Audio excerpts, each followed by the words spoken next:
क्या आप भी हैं ब्रांड के शौकीन? तो आज ही आइए रेमंड शोरूम सिंगरौली और पूरे करिए अपने शौक हमारे साथ।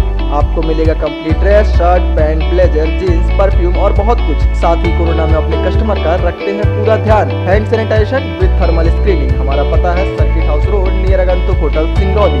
Contact number 6261237045 7225877048। नमस्कार, मैं हूं अमित सिंह, मध्य प्रदेश के सिंगरौली जिले बैढ़न क्षेत्र से। जैसा कि आप हमारे चारों तरफ देख सकते हैं, पटाखे की दुकानें यहां पर उजड़ी हुई लगी हुई हैं, जो कि अभी तक हर वर्ष पूरी तरीके से सज जाया करती थीं और यहां पर पटाखे बिकने के लिए पूरी तरीके से तैयार रहते थे। दुकानदार पूरी तरीके से यहां पर जम जाया करते थे, मगर इस बार जैसे ही कलेक्ट्रेट से एक आदेश मिला कि इस बार पटाखे यहाँ पर नहीं जलाने हैं और न बेचने हैं, फिर उसके बाद सारी दुकानें अभी आधी लगी हैं, आधी उजड़ी हुई हैं। आइए यहाँ के कुछ दुकानदार भाई हैं हमारे साथ, उनसे बात करते हैं और उनसे जानने का प्रयास करते हैं कि उनका क्या कहना है इस बारे में। आपका नाम? सुनील कुमार जायसवाल जी।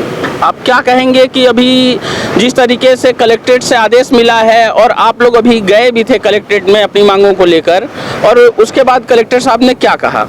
जी, कलेक्टर साहब ने के पास हम लोग जाके अपनी बात रखी कि 24 तारीख को एसडीएम जी के द्वारा ऑनलाइन फॉर्म भरवाकर 512 रुपये उसका चार्ज किया गया। उस माध्यम से लाइसेंस आवंटित किए गए एसडीएम जी के निर्देश के द्वारा। और अब जैसा कि कल अभी आदेश आया कलेक्टर महोदय जी का कि किसी भी प्रकार के बैढ़न सिंगरौली ज़िले में पटाखे बेचने और फोड़ने पे प्रतिबंध लगाई जाती है। तो उस हिसाब से, क्योंकि जो छोटा पूंजीगत है वो पहले पूंजी तो लगा नहीं रहा था, जब परमिशन गाइडलाइन जिला प्रशासन के द्वारा मिली 24 तारीख को कि नहीं पटाखे की दुकान लगेगी और आप लाइसेंस अपना ऑनलाइन के माध्यम से बनवाएं, तो व्यापारियों ने अपना लाइसेंस बनवाया। उसके बाद जो है कि अपनी पूंजी कहीं से उधार अपना कहीं से इधर उधर एडजस्ट करके 70,000, 80,000, 1 लाख रुपए इस माध्यम से उन्होंने अपना माल खरीदारी किया। और अब अगर वो पटाखे नहीं बिकते हैं तो व्यापारी उस पटाखे का करेगा क्या? और जैसे ही ये दीपावली ख़त्म होती है उसके बाद भी जिला प्रशासन के द्वारा वो पटाखे जो है जब्त कर लिए जाते हैं कि अब लाइसेंस आपका रद्द हो गया, अब आप पटाखे रख नहीं सकते, घर में भी नहीं रखा सकता, अब पूंजी भी वेस्ट जा रही है। तो ऐसी स्थिति में व्यापारियों के पास आत्महत्या करने के अलावा कोई स्थिति नहीं उत्पन्न होती है। तो ये बात हमने अपने कलेक्टर महोदय जी के सामने समक्ष, सांसद जी के समक्ष और देवसर विधायक श्री रामचरित्र सुभाष रामचरित्र जी उपस्थित थे वहाँ पे, वहाँ उनके सामने अपनी बात हमने सभी ने रखी। उन्होंने आश्वासन दिया है कि शाम तक में इस समस्या का निराकरण किया जाएगा और उचित फैसला लेके आप सभी को संतुष्ट किया जाएगा।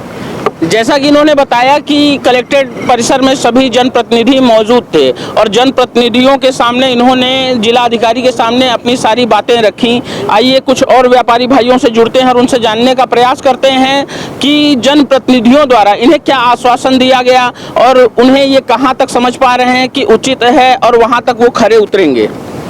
अभी तक तो कलेक्टर साहब ने और साथ में वो थे ऋतिक पाठक जी सांसद जी और देवसर विधायक सुभाष वर्मा जी थे, लेकिन उन लोगों ने बोला है कि शाम को 4-5 बजे तक आप लोगों का कुछ न कुछ निर्णय किया जाएगा ताकि आपको लोगों को कोई दिक्कत ना हो। इस तरह से उन्होंने कह के कहे बोला है कि 4 बजे फिर हम लोग सभी व्यापारी मंडल लोग वहाँ जुटेंगे। इसके बारे में देखा जाएगा अब क्या महोदय जी बोलते हैं कलेक्टर साहब जी। अगर मानिए किसी कारणवश आप लोगों को आदेश नहीं दिया जाता है, उस परिस्थिति में आप क्या करेंगे आगे?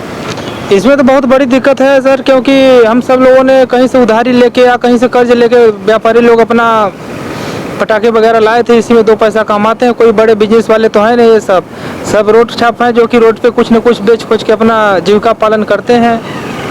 और इस सब स्थिति में तो बहुत ही बड़ी दिक्कत होगी हम सबको।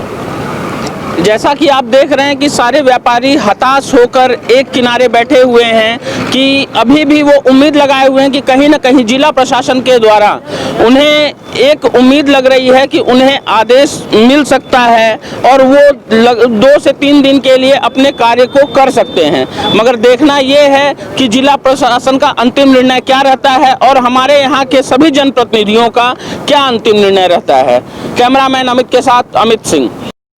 चाय हर घूंट में बेहतरीन एहसास, इसी एहसास को बरकरार रखता है जीतू टी स्टॉल, जिसका हर घूंट कराता है ताजगी का एहसास। पता है Jitu T stall, Morwa bus stand, Singrauli, Madhya Pradesh. Mobile number 7024082306। और हाँ, हमारे चैनल को सब्सक्राइब करें, घंटी का बटन दबाना न भूलें, जिससे नई अपडेट आपको समय समय पर मिलती है।